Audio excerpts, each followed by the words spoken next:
CPIM സംസ്ഥാന സെക്രട്ടറിയും PB അംഗവുമായിരുന്ന Kodiyeri ബാലകൃഷ്ണന് മൂന്നാം ചരമവാർഷിക ദിനത്തിൽ നാടിന്റെ സ്മരണാഞ്ജലി.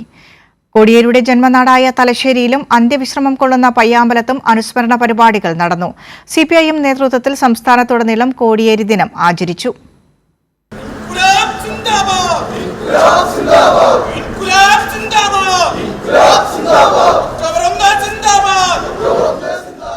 തലശ്ശേരിയെ ചെങ്കടലാക്കിയ ചുവപ്പ് വളണ്ടിയർ മാർച്ചോടെയായിരുന്നു അനുസ്മരണ പരിപാടി.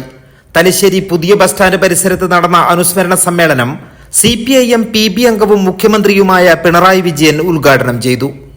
ഏത് എതിർപ്പുകളെയും തന്റെ സ്വസിദ്ധമായ പുഞ്ചിരിയോടെ നേരിടാൻ അദ്ദേഹത്തിന് കഴിഞ്ഞിരുന്നു.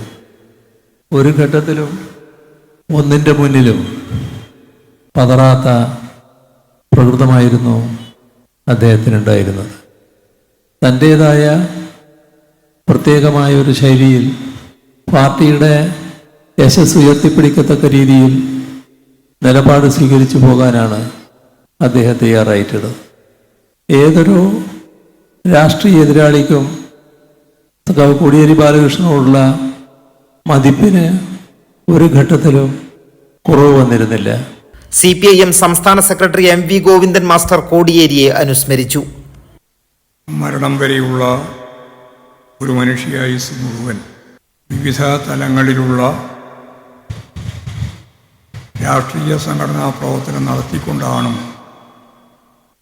ഒരു മനുഷ്യൻ്റെ ജീവിതം പൂർണ്ണമായിട്ടും സമർപ്പിച്ചുകൊണ്ടാണ് സഖാവ് കോടിയേരി വിടവാങ്ങിയത്. ആ അർത്ഥത്തിൽ ആ ജീവിതം തീർച്ചയായും ഒരു വിപ്ലവകാരിക്ക് യോജിച്ച ഒന്നായിരുന്നു എന്നും നമുക്ക് വിലയിരുത്താം. രാവിലെ പയ്യാമ്പലത്ത് നടന്ന അനുസ്മരണ പരിപാടിയിലും നൂറുകണക്കിന് പേർ പങ്കെടുത്തു. പയ്യാമ്പലത്തെ സ്മൃതി മണ്ഡപത്തിൽ CPIM നേതാക്കളും പ്രവർത്തകരും കോടിയേരിയുടെ കുടുംബാംഗങ്ങളും പുഷ്പാർച്ചന നടത്തി.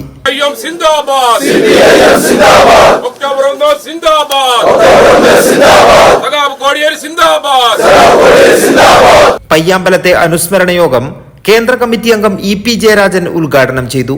മുതിർന്ന നേതാവ് AK ബാലൻ കോടിയേരിയെ അനുസ്മരിച്ചു.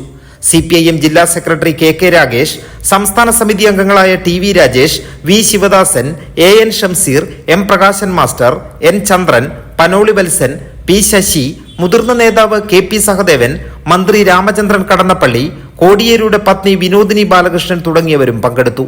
കൈരളി ന്യൂസ്, കണ്ണൂർ.